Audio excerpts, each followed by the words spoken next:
అసలు ఐవీఎఫ్ అంటే ఏంటి ఇవాళ మనం తెలుసుకుందాం. నేను doctor Keerthi Ganne, obstetrician and gynaecologist from Guntur.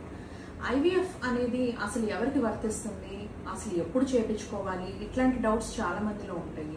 పెళ్ళైన వెంటనే కన్సీవ్ అవ్వలేదని కొంతమంది, ఎన్ని డాక్టర్స్ కి చూపిస్తున్నా కన్సీవ్ అవ్వలేదని కొంతమంది, అసలు డైరెక్ట్ గా ఐవీఎఫ్ అయినా సొల్యూషన్ అని కొంతమంది, అట్లా రకరకాల పేషెంట్లు రకరకాల డౌట్స్ తో వస్తుంటారు. సో అసలు ఫస్ట్ స్టెప్ ఏంటి, భార్యాభర్తలు పెళ్ళైన తర్వాత 1 సంవత్సర కాలం పాటు వాళ్ళు దగ్గరుండి తర్వాత అయినా కూడా వాళ్ళకి ప్రెగ్నెన్సీ కనుక రాలేదు అంటే అప్పుడు ఫస్ట్ థింగ్ వాళ్ళు ఒక డాక్టర్ని కన్సీవ్ అవ్వాలి. ఎప్పుడు కూడా పిల్లలు అనేది పియర్ ప్రెషర్ వలన, ఇంట్లో వాళ్ళ ప్రెషర్ వలన అనేది డెసిషన్ అనేది తీసుకోకూడదు. సో ఒక కపుల్ ఎప్పుడైతే వాళ్ళు రెడీ అని అనుకుంటారో అప్పుడు మాత్రమే ప్రెగ్నెన్సీని ప్లాన్ చేసుకోండి. సో డాక్టర్ దగ్గరికి వెళ్ళినప్పుడు ఒక డాక్టర్ మేల్ ఫీమేల్ ఇద్దరిని ఇవాల్యుయేట్ చేసి చూస్తారు. అంటే అసలు లోపం ఎటు పక్క నుండి జరుగుతుంది అనేది తెలియటం కోసం.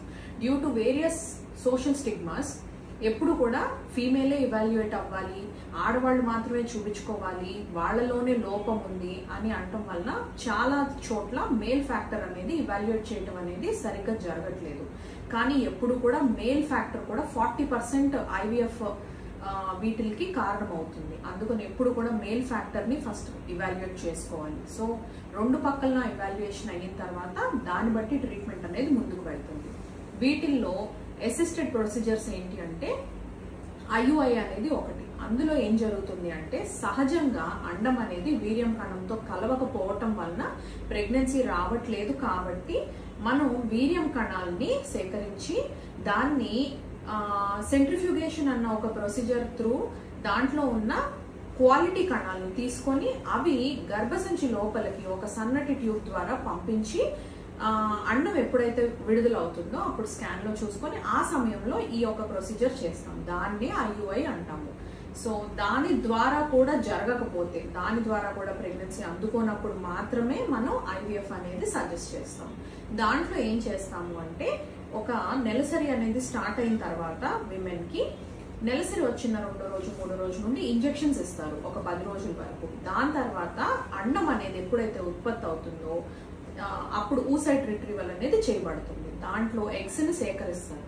సేకరించిన తర్వాత అది చిన్న మత్తిచ్చి ఒక సన్నటి నీడిల్ పెట్టి దాన్ని సిరంజింగ్ టెక్నిక్ త్రూ తీసి ల్యాబ్ లో దాన్ని ఎగ్జామినేషన్ అనేది చేస్తాం. అంటే ఎంత క్వాలిటీ అండం అనేది సేకరించబడింది అనేది చూడటం కోసం, అండ్ ఎన్ని ఎగ్స్ అనేది సేకరించాము అనేది అవి చూసిన తర్వాత దాన్ని క్వాలిటీ అండాలని వీర్యం కణాలతో కలిపి ఒక పిండం లాగా ఏర్పరుస్తారు బయట.